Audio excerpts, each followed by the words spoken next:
사도 바울은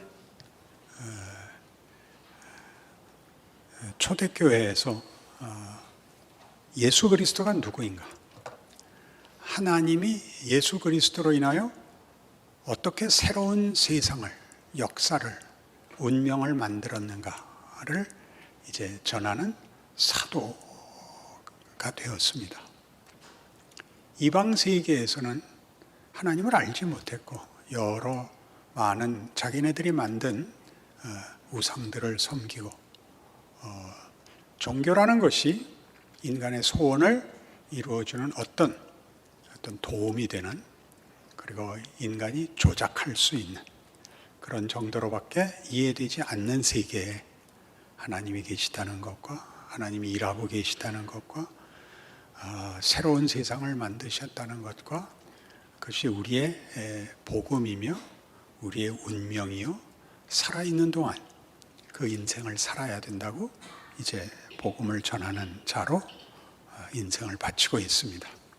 그러나 뜻밖의 늘 좋은 반응과 보상을 받은 것이 아니라 고린도 전후서 전체에도 나타났듯이 그들은 바울을 맹비난하기도 했습니다. 그 비난의 근거는 네가 전하는 신과 복음과 권능과 운명이라는 커다란 선포들이 어찌 신의 사자가 된 너 하나 변변하게 보상해 주지 않는가 하는 것이 크나큰 질문의 근거였고, 또 한 걸음 더 나가서는 그들은 온전히 기독교를 이해하는데 여전히 장애를 갖고 있었습니다. 그들은 종교라는 것이 한 개인의 도덕적 우월성 혹은 영적 우월성 혹은 신이라는 이름으로 남들과 다른 어떤 우월함을 증명하는 것으로 자주 오해하곤 했습니다. 그러니 예수를 믿고 하나님의 자녀가 되고 하는 일들이 보이는 보상으로 나타나야 되는데 그런 일은 현실적으로 별로 없고, 신앙생활하고 어려움을 당하자 이제 바울이 그 근거가 없는 옳지 않은 말을 하고 다니는 잘못된 사도다, 이렇게까지 온 것입니다. 바울은 여러 가지로 그들을 꾸짖고 있습니다. 가장 중요한 핵심되는 꾸짖음은 기독교 신앙에는 보복과 폭력과 분노와 이런 세상적인 싸움이 없다. 기독교는 모든 것을 받아준다. 우리 5장에서 했던 말씀대로 하면 우리는 화목해 하는 부탁을 받았다. 하나님이 죄 지은 세상과 화목하시고 우리의 운명을 그분의 자비와 긍휼 가운데 거두시고 우리의 인생을 그 사랑을 받는 자로서 넉넉한 인생을 살라고 그렇게 부탁하셨다. 그리고 너희가 맞는지 틀리는지는 기독교 신앙이 추구하는 그 초점, 그 본질과 비교해 보면 자명해질 것이다. 이것이 사도 바울의 답변이었습니다. 그러니까 6장에 이르자 바울은 이 문제가 말하자면 이런 모순된 이중성을 갖고 있다는 것으로 이제 답을 확장하고 있습니다. 그것은 보상을 바라거나 이해관계를 넘어선 헌신, 믿음, 사랑으로 내가 일하고 있고, 내가 진정성을 가지고 일한 것을 보상받지 못하는 그 모순 속에서 내가 일하고 있다는 것을 생각해 보라, 이렇게 됐습니다. 여기 나오는 대로죠.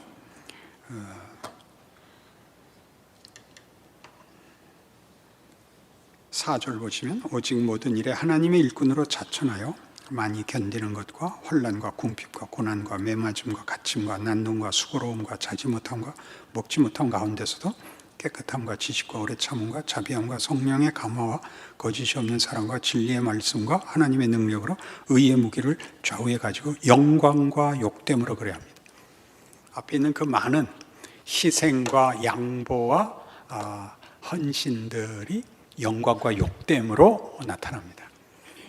영광된 것이지만 사람들에게 그 보상을 받지 못해서 혼자 그러는 것이라. 우리 사도행전 성령 충만했던 첫 번째 사건에서 사람들이 미쳤다, 그런 것과 같죠.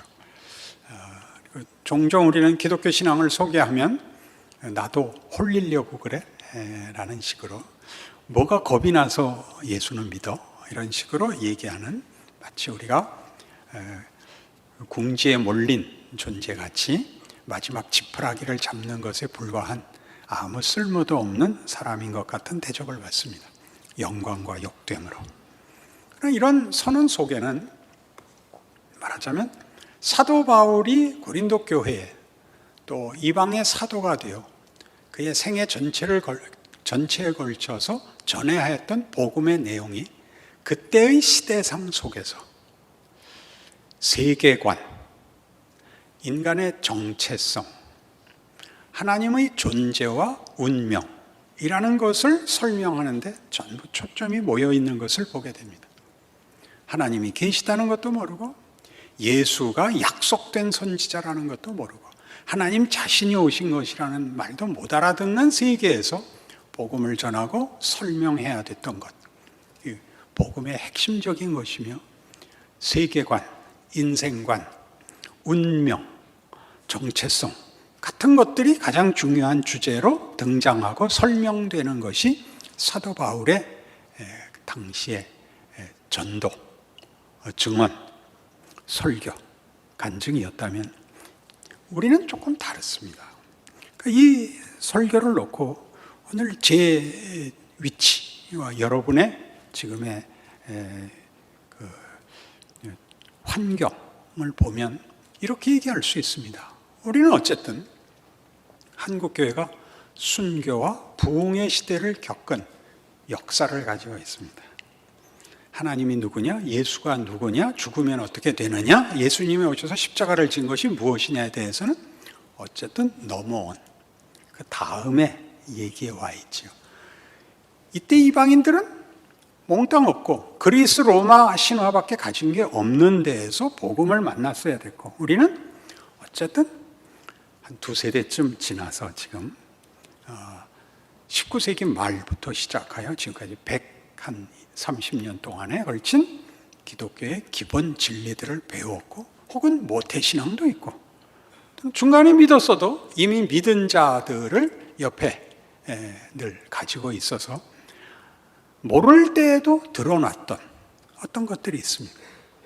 그래서 지금에 와서는 기독교를 어떻게 이해해야 하느냐 하는 것이, 이런 사도 바울이 고린도 교회 앞에 자기가 설명하려고 했던 가장 중요한 주제들을 이런 큰 틀에서 가장 중요한 주춧돌로서 설명을 하고 있다면, 우리는 하나 더 와서 영광과 욕됨이 그 당시에 하나님에 대한 이해가 부족한 시대에서 신의 사자이며 그 신을 섬기는 자로서, 그 신이 진정한 신이라면 그를 믿는 자들에게 보상을 해줘야 된다라는 시대를 지나온, 그러니까 우리가 목숨을 걸고 순교도 했고 우리가 기대치 않았던 부흥도 맛본 시대로서 오늘날 이상하게 부흥의 그 다음 끝자락이 이상한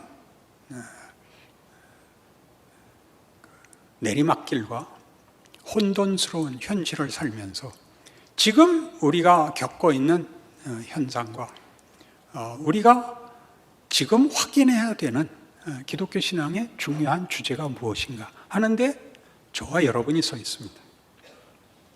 저는 부흥시대를 살았지만 부흥시대 때 했던 비전이나 꿈이나 부흥에 대해서는 얘기하지 않았고, 저는 특별한 질문을 갖고 있었죠. 그 질문이란 다른 게 아니라 결국 은혜로 구원을 얻고 죽으면 천국에 가야 할 이 구원이, 복음이 왜 이 답이 안 나오는 현실을 살아야 되는가? 이게 저한테는 숙제거리였습니다. 우리 교회는 다 그것 때문에 온 거 아닌가요? 제가 인물이 잘나서 왔다 그러면 그건 말이 안 맞지 않습니까? 그리고 하나님이 그런 사람 목사로 세우지도 않았죠. 무슨 로커드슨을 세운 것도 아니고 남공원 씨를 세우지도 않고, 옛날 사진 보니까 말도 안 되더라고요. 저기 장로실에 옛날 80년대 말 사진, 장로 장립 사진 있는데 나는 누군지 모르겠더라고요. 설명을 안 들으면 저 사람은 누군가? 마이크 고치러 올라온 사람, 뭐 이렇게 그때는 상상이 될 정도였습니다. 왜 하나님은 나를 세워서 이 어려운, 이 모두가 공통적으로 궁금해하는 얘기 아닌 얘기를 갖고 35년을 싸우고 있는가 하는 것입니다. 하나님은 우리를 구원하고 천국으로 데려가지 않고 하나님의 자녀라는 이름으로 현실을 살게 하는데 봐주질 않습니다. 여기가 이제 제일 중요한 고난은 뭔가? 예수를 믿으면 어떤 보상을 받는 것인가?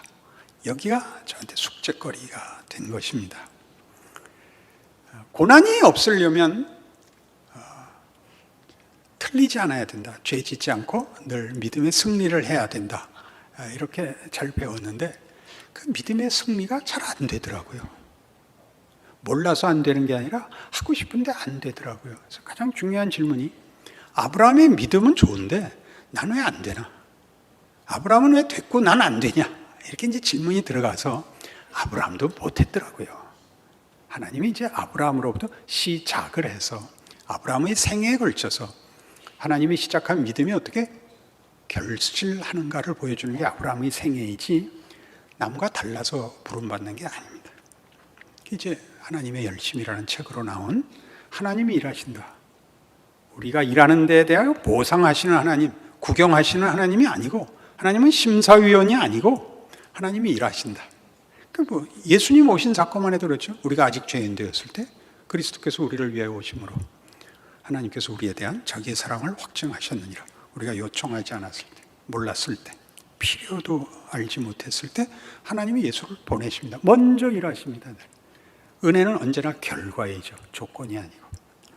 그래서 현실이라는 것이 무엇인가를 이해를 해야 되는데 이 살아내야 할 믿음에 확신도 있고 소원도 있고 잘하고 싶은데 잘 되지 않는 인생을 겪게 하는 그 고난에 그 불만에 그 원망의 시간들은 도대체 왜 필요한가 해서 우선적으로 제가 이 답을 찾아내는데 필요했던 것은 명분을 넘어서야 된다는 것이었습니다. 명분이란 뭐냐면 정답을 아는 것이 자기 실력이 아닙니다. 그 정답을 살아내야 하는 겁니다.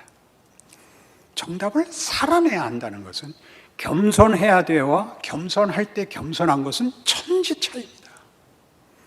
우리가 축구를 보면 제일 답답한 게 메시는 거기서 넣는데 왜 우린 못 넣냐 그겁니다. 왜 못 넣는 것 같습니까? 첫 1. 믿음이 없어서 그렇다. 2. 눈이 멀었다. 1번과 2번 중에 어느 게 답이라고 생각합니까? 실력이 없는 겁니다. 그 간발의 차이거든요. 수비수의 움직임 사이에 잠깐 열리는 그 타임에 때려 넣어야 되는데 그 실력이 아직 한국 축구에는 쌓이지 않았습니다. 그게 없다는 가장 강력한 증거가 뭐냐면 힘껏 차잖아요. 수비수 맞고도 들어가라. 골키퍼 가슴을 뚫고 들어가라. 그러잖아요. 그 사이를 찰 수가 없으니까.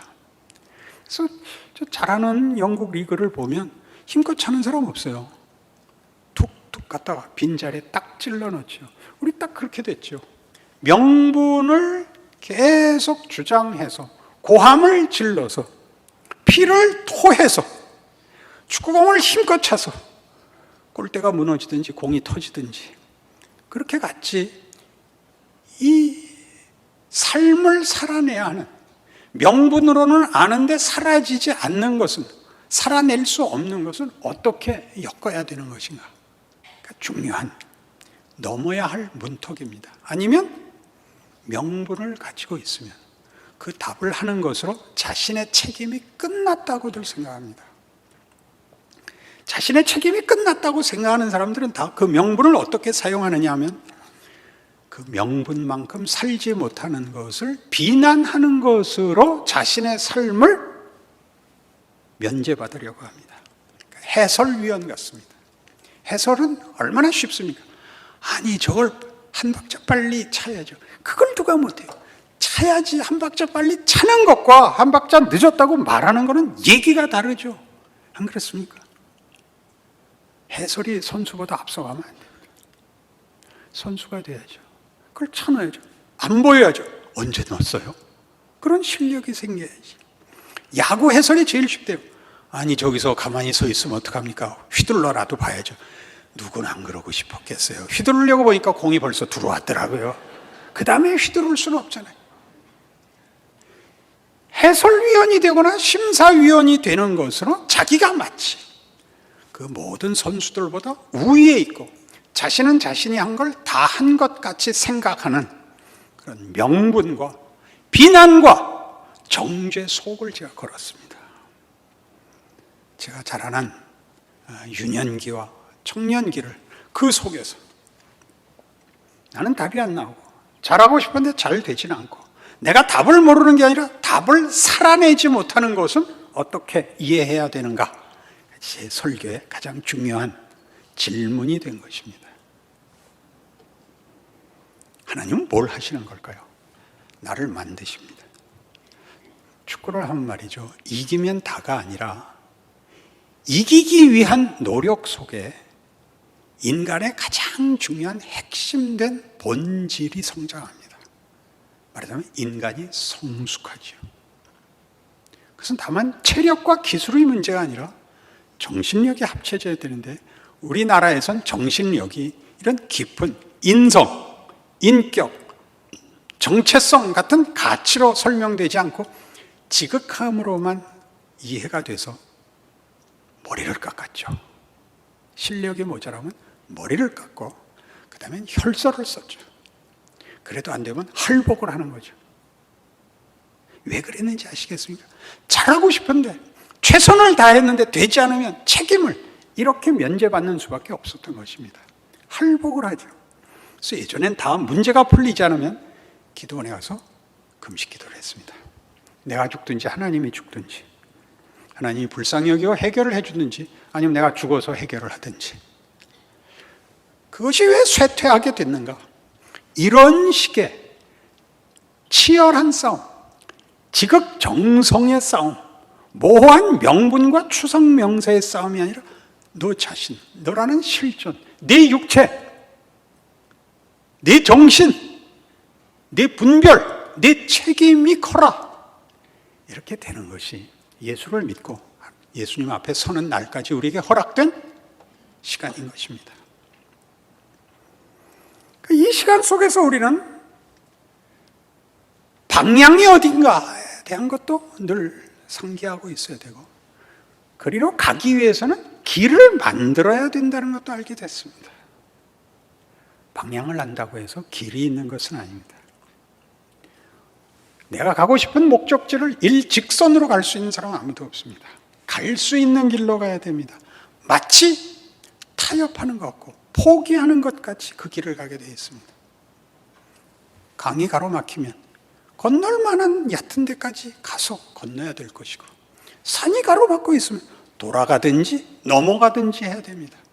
돌아가면 금방 누군가가 너 아까는 남쪽으로 가더니 이번엔 왜 서쪽으로 가? 라고, 너 다른 데 가고 있어 라고 비난을 할 것입니다. 가는 사람의 가려는 노력이, 가야만 되는 현실이 그를 우회시키고 있는 것입니다. 그러나 우리는 이 직선, 이 진심, 이것 때문에 우리도 안 가고 다른 사람도 못 가게 했습니다. 이 산을 뚫고 가! 이 산 앞에 무릎 꿇고 40일 금식 기도를 하면 터널이 생길 거야. 그래서 다 시체만 쌓이고 터널은 안 뚫렸습니다. 근데 다 그쯤에서 한국교회가 어떤 의미에서 타협을 하고 있는 것 같았습니다. 그리고 어디로 샜냐 하면, 샜다 그러면 좀 죄송한 표현이지만 선교하고 전도하느라고 정신이 없어서 원래 주제를 놓치고 한국교회가 130년의 역사를 잇는 기독교 신앙 이해와 현실적 훈련이라는 데로 가지 않고 그 다른, 특별히 선교의 열매들로 인해서 잠시 망각한 것으로 보입니다. 이건 이것대로 가치 있는 일이었지만 어쨌든 한국교회는 앞으로 나가는 일에는 별로 진전이 없어 보입니다. 그래서 아마 제가 악을 쓰는 것 같습니다. 중간중간 험한 말을 쓰는 가장 큰 이유는 칼로 비워내기 위해서 그랬습니다. 사도 바울이 지금 승질 부리는 거거든요. 내가 이 모든 역설을, 모순을, 오해를 뚫고 너희에게 헌신 봉사하고 내 책임을 다하고 있는 게 너희 눈에는 안 보이냐? 사실 이런 본문입니다. 오늘 본문이. 그러니까 미쳤나? 승질은 부리고 지랄이야. 이렇게 되죠, 자꾸. 원래 뭘로 본문이, 주제가, 질문이 뭔지 서로 못 알아보고 있는 거죠. 그러니까 여러분들은 저를 알아볼 거라고 생각을 합니다.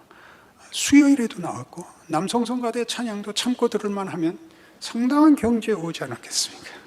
그러니까 여러분이 잘 이해를 해야 됩니다. 현실이 뭔가?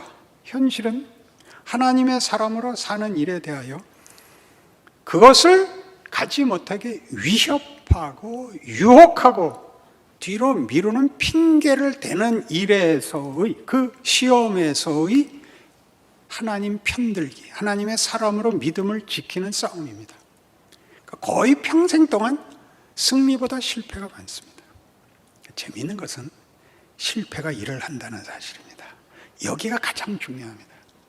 실패, 성공이 그 사건 하나에 달려있는 게 아니라 그 실패가 나로 하여금 다시는 이 문제에 실패하지 않겠다를 만드는 게 하나님의 자녀들이 현실을 살면서 배우는, 하나님이 일하시는 가장 큰 동행입니다. 성공해서 망하는 경우가 더 많습니다.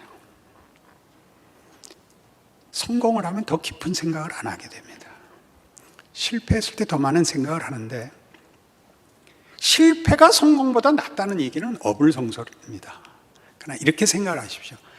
하나님이 일을 하시면 실패를 가지고도 일을 할 수 있는데 실패해서 하는 일이 내용상 더 깊을 수 있다. 그건 십자가입니다. 말 그대로 십자가는 절망, 끝장, 끝이죠. 그게 거기에다가 부활을 담습니다.